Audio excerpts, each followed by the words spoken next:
Suicide Squad Kill the Justice League is definitely making the list for worst game releases of 2024, and fans have been furious at what they did to our characters like Superman, Wonder Woman, and Batman. But now people are even more furious at the new Joker DLC because they said it was free, but now you either have to grind your life away to unlock him or swipe your credit card.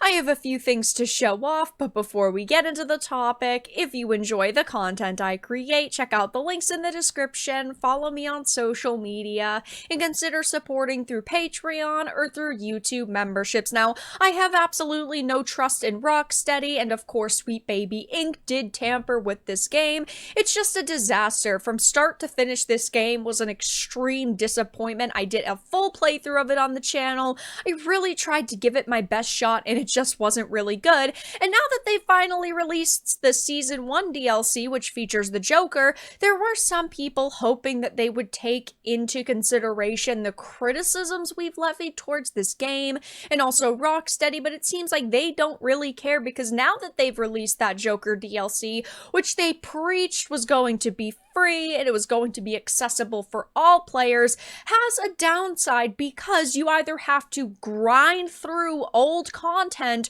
or fork up $10. Unfortunately, though, this won't come as much of a surprise to many of you because the whole live service model is just built to milk people, and that's why I talk so much about live service titles and how they typically end up complete and utter failures. I mean, we have seen so many games over the years try to push live service, and we've even heard recently that there are a ton of companies that are focused on live service games because of how much money they can make. They basically view it as an untapped way to make a bunch of funds off of us, but it's just not working. Most live service games that have released to major backlash, and Suicide Squad is no stranger to that.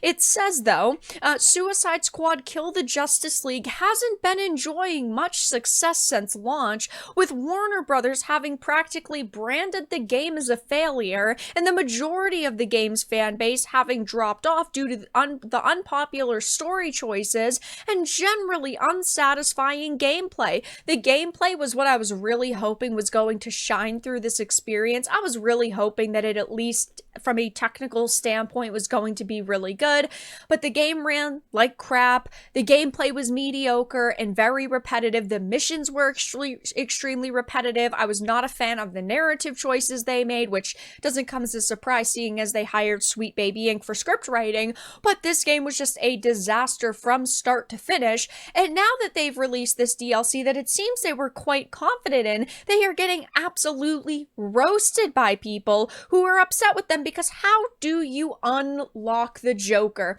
This is, not an easy thing to do, because as it says, with the Season 1 just releasing, players might be eager to check out the game and get their hands on Batman's arch-nemesis, but how exactly does one unlock the Joker? First of all, you have to reach rank 35 and complete the Rescue the Joker mission, which I don't mind if you have to do like a couple of missions to unlock the character, but the problem is that most people, unless you were going for a 100% run originally and you've reached this high rank, you are going to have to grind old content over and over. And of course, this is something that we see all the time in games now, this tactic that, oh, well, you can unlock all of the content within the game by just playing the game, but the problem is that they make it so difficult that you just want to play the Joker experience, and so what's the alternative? You can swipe your credit card for $10. This game was not worth the $70 price tag. It's not even worth a $20 price tag. It's one of the worst games that I have played in a long time, and because they honestly expect people to fork up that $10, things have not been going well. They did decide to release a brand new trailer for it. This is on the IGN account. As you can see, 75,000 views, 600 comments of people roasting this game, but the ratio is incredible. It's got 1.1k likes to 9.1k dislikes, because there comes a point, okay, when you can continue to try to monetize your content and milk players for all it's worth, but we see through that now. Consumers are becoming more educated, and that is what these companies fear the most, is an educated consumer who is willing to go, I don't particularly like the decisions that this company is making, so I am going to save my money and ultimately not swipe my credit card. And they do not like that. They expect us to shut up, consume product, and move to the next, and that's just not happening anymore. People in the comments are roasting them, saying Batman died for this. And you know what the worst part is that Sweet Baby Inc. has killed off Batman in disrespectful ways, not just once, but twice, because in Gotham Knights, you had his big, sacrifice scene where he talks about his white privilege and how there are other more unfortunate people in the world that he wished that he could have helped with the privilege that he had. And then he dies. And of course, within this game, Suicide Squad Kill the Justice League, his death felt extremely disrespectful. And I get it, right? It's called Kill the Justice League, but you can kill off characters in ways that feel respectful. And it's like throughout the whole entire game, they were just mocking this Batman who had 4 other games that were absolutely fantastic.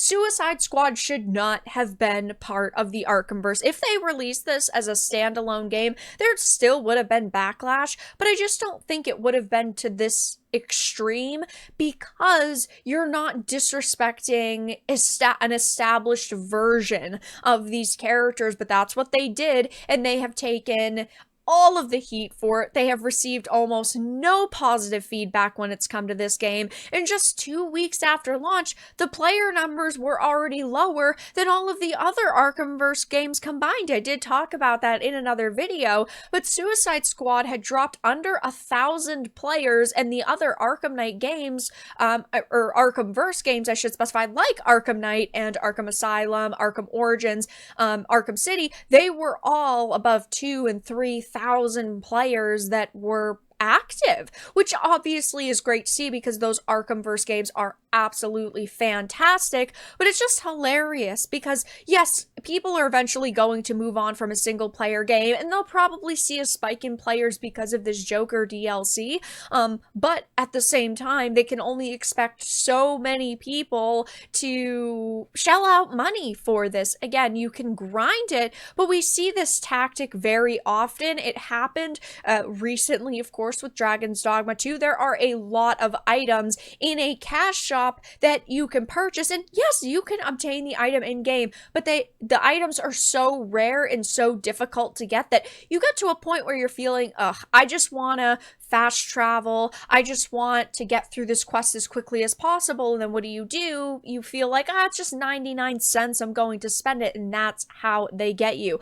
Do not buy Suicide Squad Kill the Justice League. It is a terrible game, and I know people have been trolling me, asking me to play this Joker DLC, and maybe there's a chance that I will, seeing as I live streamed the full game at launch. I tried to give it a shot and it was bad, but at the same time, I really have no interest in this title, and I really have no interest in giving them any money or really any more playtime. But yeah, I mean, if you were initially excited for the Joker DLC, unfortunately, you may be one of the angry fans who is disappointed over the fact that instead of just allowing you to unlock the Joker with one quest, you not only have to go through a quest line, but you either have to grind through old content or fork up $10. But that's all that I really had to discuss in this video. Let everyone know your thoughts in the comment section down below. If you enjoyed this and of course found it important and informative, make sure to give it a like, share it, and subscribe to the channel. And of course, if you didn't, make sure to give it a dislike. I appreciate your support either way, but I will talk to you all again in the next video really soon.